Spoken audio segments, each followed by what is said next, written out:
están? Bienvenidos. Esto es Mesa Central por la pantalla del 13 en transmisión simultánea con Tele 13 Radio y en todas nuestras plataformas. Y lo que decíamos en el inicio, aquí está el candidato independiente por Chile Vamos, Sebastián Sichel, candidato presidencial. Sebastián, muchísimas gracias por la gentileza de estar acá. Hola, mucho gusto. Oiga, y me preguntaba yo por qué no está, o sea, hasta acá, digamos, no sé si no alcanza a llegar ya, la candidata a gobernadora regional de la región metropolitana, Caterina Porero, sostiene un encuentro, esto es la pauta de hoy, Sí. sostiene un encuentro de coordinación y presentación de propuestas para la región metropolitana con los precandidatos presidenciales de Chile Vamos. Nos dice todos, pero están todos los otros, usted no está. ¿Por qué está aquí y no está allá? No, voy a pasar a saludar a la Cata después.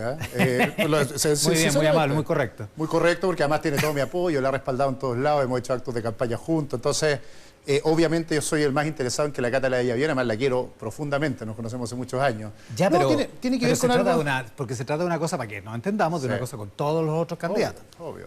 No, mira, dos cosas súper importantes. Yo estoy dando una pelea bien grande para que Chile Vamos tenga dos aperturas que para mí son vitales.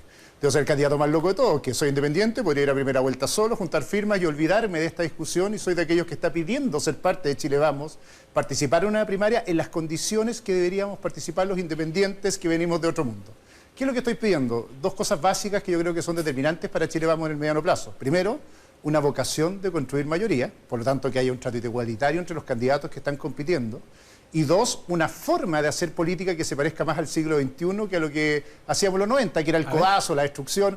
He hecho un resumen de lo que me han dicho en los últimos 6 meses, por ejemplo, de Luis Matei. Desde agosto del año pasado, que dijo que era una gran noticia para Chile que yo llegara al Banco Estado y era un gran apoyador de las pymes y pequeños empresarios. En octubre dijo que era muy bueno que yo viniera a la oposición y participara en las primarias. Un mes después, que era yo lo peor, que era un recién llegado, que era una irresponsabilidad que yo fuera candidato en las primarias. Ayer, que era inmaduro, creo que tenemos una discusión bien de fondo de cómo queremos presentarnos como Chile Vamos en el mediano plazo.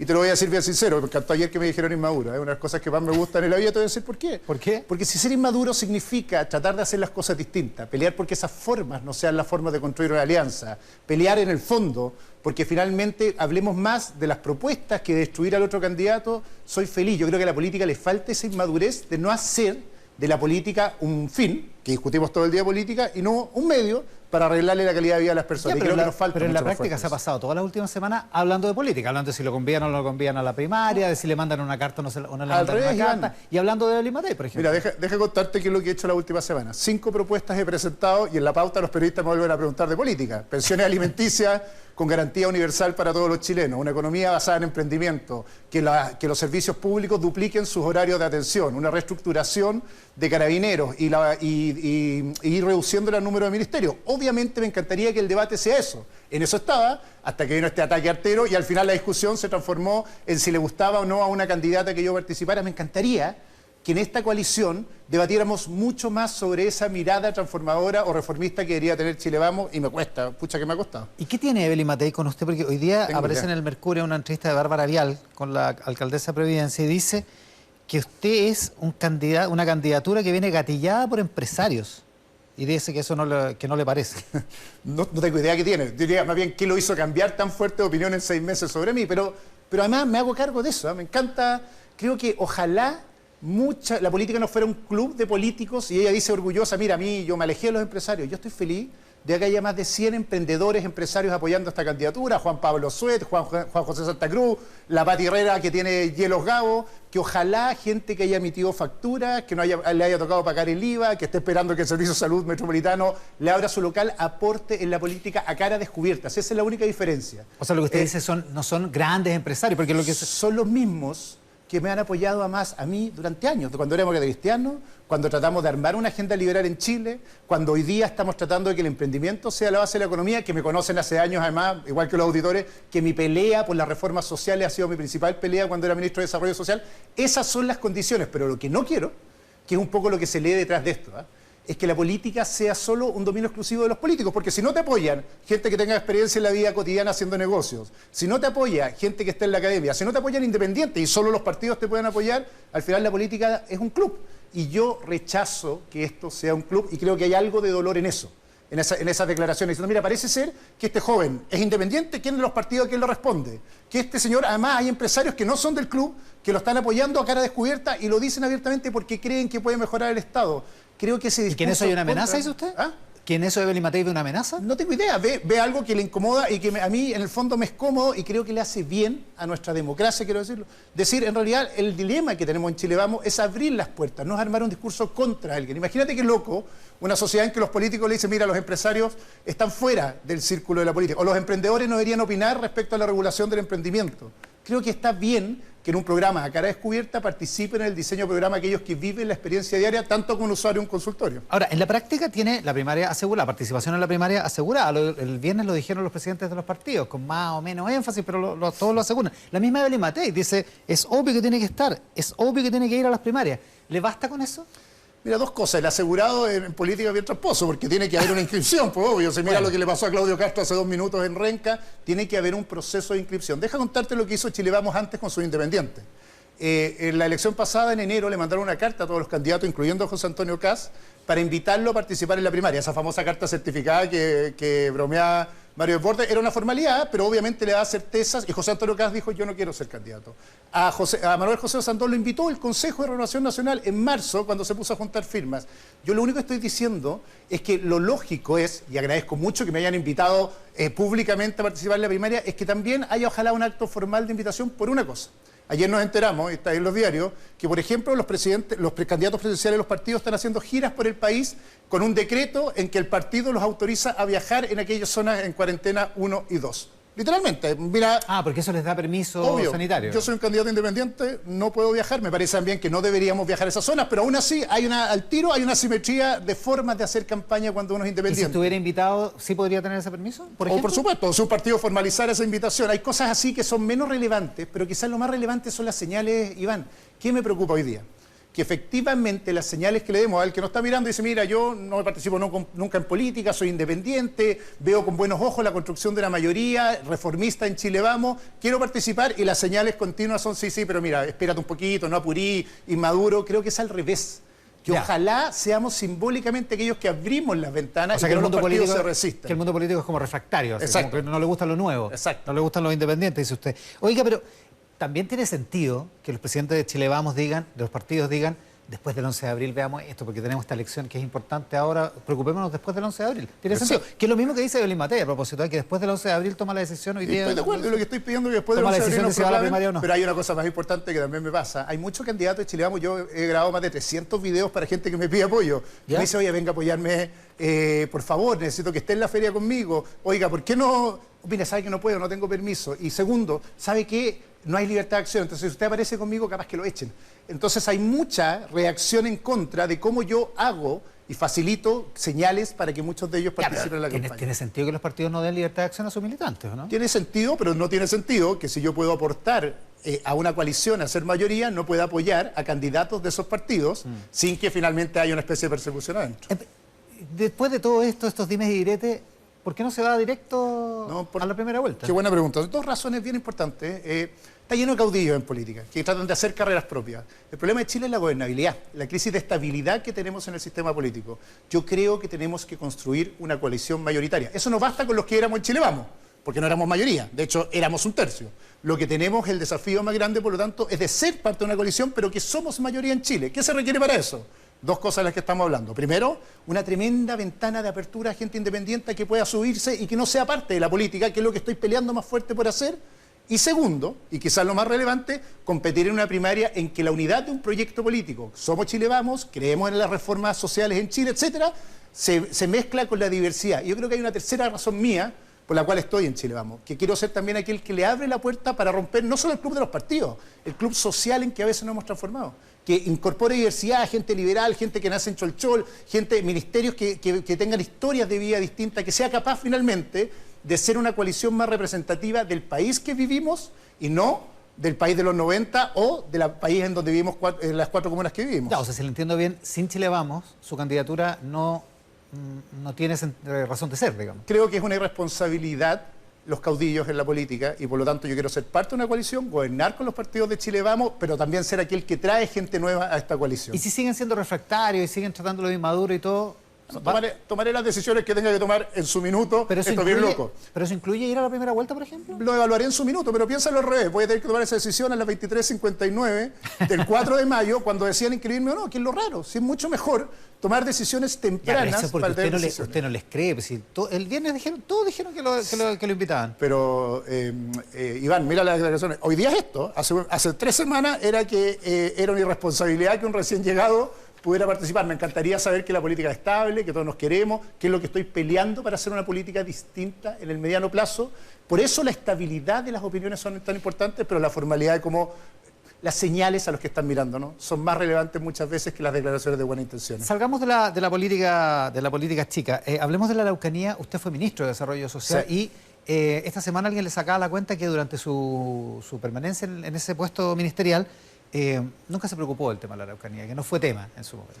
Mira, 3 cosas de la Araucanía súper importantes a partir de esa nota. Hay una nota que dice que en mi periodo se compraron menos tierras que antes. Primero, la compra de tierras no depende del ministro. Hay un servicio autónomo que se llama CONADI, que además tiene consejero electo que decide la compra de tierras, pero dejemos ese tema al lado. Como si Ahora, sí, la CONADI depende del ministerio, eso sí es. Sí, pero un servicio autónomo y con consejos determinados. Ellos firman los decretos de compra, no el ministro. Pero más importante que eso es, se establece como premisa que comprar tierras es una buena política pública permanentemente por el Estado en medios masivos, cosa que debato.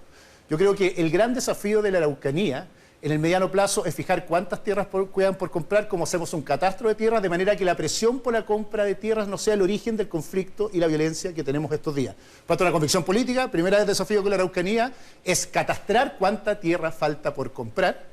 Y segundo, determinar un plan de compras en que esté asociado también a poner en valor, o más bien terminar el círculo de pobreza que está condenado el pueblo mapuche en el territorio. Y esa fue una decisión que tomé. Y de hecho, la mayor cantidad de diálogos que se ha hecho en la Araucanía fue cuando yo fui ministro. Más de 12.000 personas participaron en diálogos territoriales en el territorio y no en las cúpulas arriba, porque la muestra más evidente de que esos diálogos no terminaban con la violencia fue todo lo que pasó con Catrillanca. De hecho, el dato más específico es que mientras fue ministro disminuyeron los actos de violencia porque tenían que ver con esa conversación abajo. Y si te quieres que te diga la respuesta a lo que vi en la conversación allá, primero, que las víctimas del terrorismo se sentían desamparadas completamente y el Estado hacía poco porque estaba mucho más preocupado en la estrategia de compra de tierras.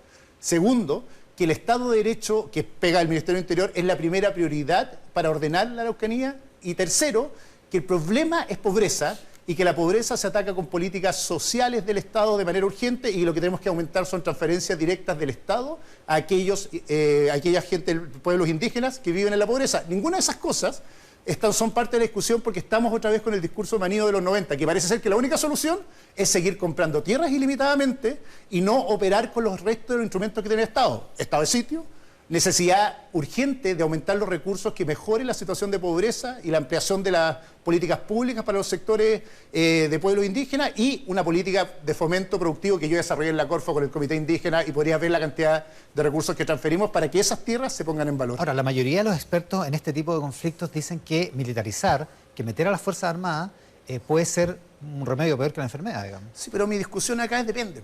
Si la escalada de violencia sigue como ha seguido, aun cuando durante 20 años nuestra estrategia ha sido seguir comprando tierras sistemáticamente y lo que tenemos, como en Temucuicui, es delincuencia pura, es el Estado de Derecho el que usa su derecho a protegerse para terminar la violencia. Lo que no nos ha resultado, y deja de hacerlo al revés, los periodos que más compra de tierra que se hicieron, Presidenta Bachelet 2, necesariamente no bajó el conflicto, mira lo que pasó en ese periodo, sino que al revés, fue aumentándose. De alguna forma hay que poder distinguir, Iván, la violencia y tratarla como tal del problema del pueblo mapuche que tiene que ser tratado con políticas públicas del Estado, con reconocimiento constitucional, con cuotas en el Congreso, de manera que haya representantes legítimos del pueblo, pero si los tratamos en el mismo carril, que creo que es la trampa de los diálogos abiertos, lo que hacemos es que parece que la violencia condiciona una u otra cosa y yo no estoy dispuesto, y lo digo así abiertamente, a negociar con aquellos que promueven la violencia. El senador Gonchumilla dice que el problema es la reivindicación de tierras, no la compra necesariamente, sino la reivindicación de las tierras y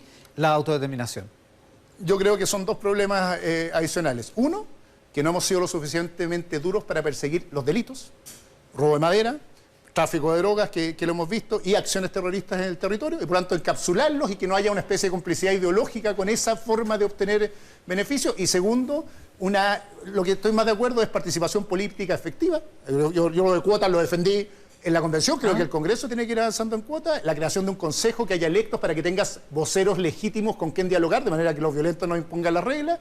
Y tercero, y quizás lo más relevante hoy día, más que autodeterminación, reconocimiento de un Estado pluricultural en que hay entidades distintas que tienen que ser apoyadas por el Estado. Pero o sea, no avanzaría hacia ningún tipo de autodeterminación o algo parecido. No creo, yo creo que el Estado, la soberanía del Estado es una, pero sí el reconocimiento de la pluriculturalidad del Estado chileno. Lo cambio de tema, hablemos de pensiones, el tercer retiro, ¿qué opinión tiene usted? En desacuerdo 100% como lo estuve antes. En estos días nadie se atreve a decir estas cosas, a mí me da lo mismo, me conocen, soy absolutamente transparente. ¿Y por qué? Por dos cosas súper importantes. Sacarle la plata del bolsillo a una persona para pagar la crisis social es pan para hoy, hambre para mañana. Esa persona está condenada hacia adelante. Como ministro de Desarrollo Social, fui el que más jorobé, y lo voy a decir así abiertamente, para que tuviéramos transferencias directas del Estado, el ingreso familiar de emergencia, el ingreso mínimo garantizado, y creo que cualquier salida de la política social tiene que ser a través de transferencias del Estado a cargo del presupuesto de la Nación y no a cargo de las mismas personas. Suena bonito, es popular, pero el día de mañana la pensión de esa persona va a ser peor y por lo tanto la estamos condenando a seguir en su círculo de la pobreza. ¿Y sobre el 6%? ¿Cómo repartirlo? Porque el gobierno está proponiendo esta repartición de 3 y 3, la oposición quiere 6% de un fondo colectivo, ¿cómo lo ve? Yo creo que cualquier modelo de reparto entre la misma clase media es un desastre, me gusta que se vaya todo a cuenta individual, no tengo ningún problema con decirlo abiertamente, que esto tiene que tener dos dimensiones distintas. El tope imponible hoy día hace que la solidaridad sea entre la clase media principalmente y por lo tanto que sea alguien que vende completo el que finalmente es solidario con alguien que tiene una pésima pensión y trabaja en un almacén. Por lo tanto, es solidaridad malentendida. Tenemos que aumentar el tope imponible y sobre el tope imponible establecer solidaridad. Lo que estamos haciendo aquí es en el tope imponible repartir entre la clase media lo que es solo dar vuelta en el mismo círculo de pobreza. O sea que los que cotizan por sobre los 2 millones... Ahí empiezan a aumentar las cuotas de solidaridad. Sobre 1,8 millones más o menos que es hoy día el tope imponible y por lo tanto ahí es donde debería haber solidaridad, pero no le pidamos solidaridad a alguien que gana 800 lucas o 1 millón de pesos cuando él sabe que su pensión va a ser un desastre. Y una última cosa... Perdón, ¿ese modelo ha sacado la cuenta de cuánto mejorarían las pensiones en el corto plazo? Depende de cuánto sea el modelo de solidaridad, pero efectivamente hay cerca de un 15% de la población que está sobre esos ingresos y por lo tanto si tú le agregas dosis de solidaridad a ese dato, te permite de manera mucho más fuerte aumentar la solidaridad interna del sistema y creo, y esto nadie lo dice y lo voy a decir también, creo que hay que pensar en serio si el pilar solidario no quiere un impuesto específico, tipo aumento un punto del IVA, tipo aumento de una regulación especial, como se hizo para la reforma de la educación, pero creo que no hay que tenerle miedo a que efectivamente tengamos un impuesto afecto que recaude más recursos para las pensiones, de manera que el pilar solidario avance. Último, para no quedarme con esto en la cabeza, y necesitamos, así como existe un banco estatal, el Banco Estado, una AFP estatal, un sistema previsional estatal que compita de igual a igual, de manera que conozcamos las condiciones de mercado para establecer regulación. ¿Por qué es bueno el Banco Estado?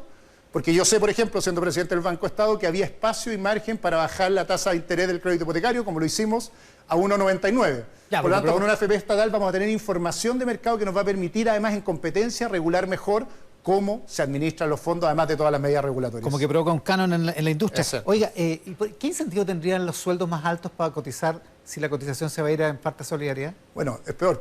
¿Por qué estoy de acuerdo en el 6% adelante? Porque en general los sueldos más altos tienden a cotizar porque están formalizados. Nuestro problema es al revés. Si tú ves la cantidad de gente que trabaja en la informalidad bajo los 600.000 pesos en Chile, lo digo como ministro de Desarrollo Social, es una brutalidad. Si tú le metes a eso todo reparto, que es lo que propone la oposición, vas a aumentar el nivel de informalidad en Chile total, porque nadie va a querer tener un contrato, porque ya no solo le cotizaban por el 7, sino que va a llegar a 6 puntos más y por lo tanto, perdón, por el 10 más 6. Sí, el 10 más 6 y por lo tanto decir, mejor no me haga contrato. Nuestro problema es la fragilidad y la precariedad laboral de la clase media chilena. Tenemos que establecer incentivos para que se formalice ese trabajo. ¿Cómo? Reforma pensiones, 1. 2, estoy obsesionado con esto, lo anuncié, estos son los debates que nadie da. Con el emprendimiento como política estratégica del Estado, en que el Estado no sea neutro, que le diga a usted formalícese. ¿Por qué? Porque Chile Compra va a hacer compras públicas que prioricen la compra de las pymes. Formalícese. ¿Por qué? Porque el Banco Estado va a tener un FOGAPE permanente. Formalícese. ¿Por qué? Porque va a haber una exención tributaria si usted es pyme y se instala en regiones. Formalícese. ¿Por qué? Porque básicamente creo que usted va a tener un permiso provisorio para emprender, de manera que si quiere emprender en la crisis los 2 primeros años, el Estado lo va a facilitar. Hay que tener una estrategia para entender que aquellos que ganan menos de 600.000 pesos en general o no son formales o su único ingreso no es el que se genera formalmente y tenemos que llevarlos a la formalización. Sí, son 7 de cada 10 trabajadores además en el mundo informal. Oiga, ya, entonces por lo que veo, no está de acuerdo con la reforma que propone el gobierno. Me encantaría hacer una apuesta mucho más radical a que se vaya a ahorro individual. O sea, si usted estuviera en el Congreso, si fuera parlamentario, ¿la votaría en contra? Obviamente hay que construir acuerdos. Entonces veamos dónde se construye esto. Lo que no puede pasar, Iván, es que estemos 10 años paralizados entre el 6 y el 0. O sea, eso es lo más ridículo. Es increíble. Hay que construir acuerdos, estoy de acuerdo. Lo que me parece raro, y viniendo de otra cultura política, es que la oposición cada día se vaya corriendo más en radicalidad. La propuesta de la presidenta Bachelet estaba más cerca del ahorro individual y con menos solidaridad. El gobierno se corrió al 3-3 y aún así no están conformes y se corre a 6. Lo que nos va a pasar así, que es el dilema... Bueno, el país entero se corrió, digamos. Sí, o sea, no, pero respecto a esto no se corrió. Al revés. En esta discusión del ahorro individual, los chilenos han tenido una posición bien clara. Lo quieren en sus cuentas porque ven que su pensión... Sí, pero en el debate sobre si el Estado tiene que proveer bienes públicos o no, o se tiene que haber solidaridad en bienes públicos. Pero yo estoy de acuerdo 100% en los bienes públicos. La pregunta es quién hace la solidaridad. Mira, esa es la caricatura. ¿Quién hace la solidaridad? ¿Lo hacemos nosotros mismos, la clase media, la misma clase media que le paga al otro?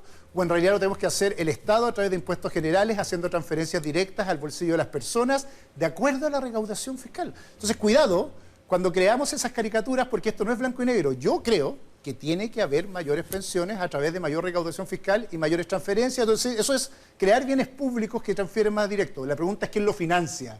Creo que lo financie la misma clase media es un error. Está equivocado y hay que financiarlo por la vía de los impuestos. Exacto. Oiga, nos quedan 2 minutos. Las elecciones del próximo mes. ¿En 1 o 2 días cómo lo...? 2 días. No ¿Sí? tengo... Por 2 cosas. ¿Con unas resguardadas como el proyecto del gobierno? Con una resguardada, con mucha protección y con horarios preferenciales para aquellos que están más expuestos a la pandemia. Me encanta que motivemos la participación, que vote la mayor cantidad de gente, pero tenemos una pandemia y tenemos que evitar cola. A diferencia del plebiscito, acá son unas sábanas. Sí, pues. Y por lo tanto el proceso va a ser mucho más lento que... ¿Y las 4 elecciones el fin de semana? Las 4 elecciones el mismo fin de semana. No me gusta dividido. lo otro porque vas a tener resultados y vas a incidir en los resultados de la elección siguiente, pero es vital que tratemos de que participe más gente. Esta es la elección con más candidatos que hemos tenido en la historia. Hagámoslo bien. Y en el último minuto, lo del Plaza Baquedano el viernes, la violencia que ya es endémica todos los viernes, que incluyó este incendio del monumento que fue tan vistoso y por lo tanto se vuelve más significativo. No sé si es más grave que hieran o maten a una persona, o que caiga una persona puente abajo en el río, digamos. Pero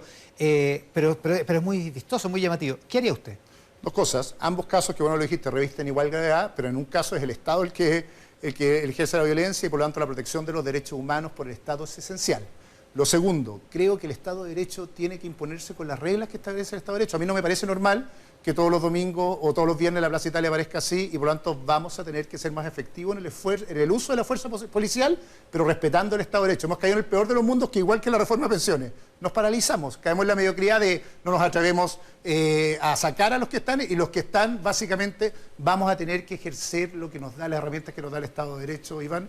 Cuando partimos esta entrevista yo decía lo inmadurez, se pegó la inmadurez. El loco de tener 43 años que te traten de inmaduro cuando la mitad de los presidentes de las grandes naciones son menores que yo. El de Francia, el de Canadá, la de Nueva Zelanda, la de Finlandia. Pero más allá de eso, decía, creo que tenemos que tener una política del siglo XXI. Y esa conversación va a tener que ver con esto, que no son blanco o negro las soluciones, esa es la caricatura que hemos hecho de la política, sino buscar cómo encontramos puntos de encuentro. ¿Se puede proteger los derechos humanos y ejercer el Estado de Derecho? Por supuesto. No es uno o lo otro. Se puede creer en los empresarios y creer en que el Estado tiene que regular más fuerte, por supuesto. Se puede creer en la libertad y creer además que el Estado tiene que proveer bienes públicos, por supuesto. Lo raro es que en la política de los 90, te lo digo por la entrevista inicial, parece ser que todo fuera contra algo. Frontal, que no hay soluciones combinadas. Yo soy de aquellos que cree que se puede hacer. En eso consiste el reformismo y que el peor error de la izquierda chilena fue instalarse en la refundación, decir, mira, los últimos 30 años hay que borrarlos con el codo, y el peor error de alguna derecha es pararse en la resistencia. No tenemos que cambiar nada, está todo bien. Hay que defender la oportunidad estantería, en el como siglo dicen. XXI de hablar de los próximos 30 años. Oiga, ahora sí lo último. A propósito de comparar los 90 con la política del siglo XXI, la declaración del Ejército por lo de la estatua del general Baquedano el viernes, ¿no le pareció deliberativa? Me gusta mucho el poder militar subordinado al poder civil y por lo tanto, por más que nos ataquen monumentos, son los ministros de defensa, son las autoridades del Estado quienes ejercen el control del poder civil. Por eso fui contrario a la dictadura en su minuto. ¿Debió guardar el silencio el Ejército? ¿No? Creo que al menos debió haberse coordinado mucho mejor la respuesta con el poder civil. Sebastián Sichel esta mañana en Mesa Central. Sebastián, muchísimas gracias por la gentileza. Muchas gracias. Vaya a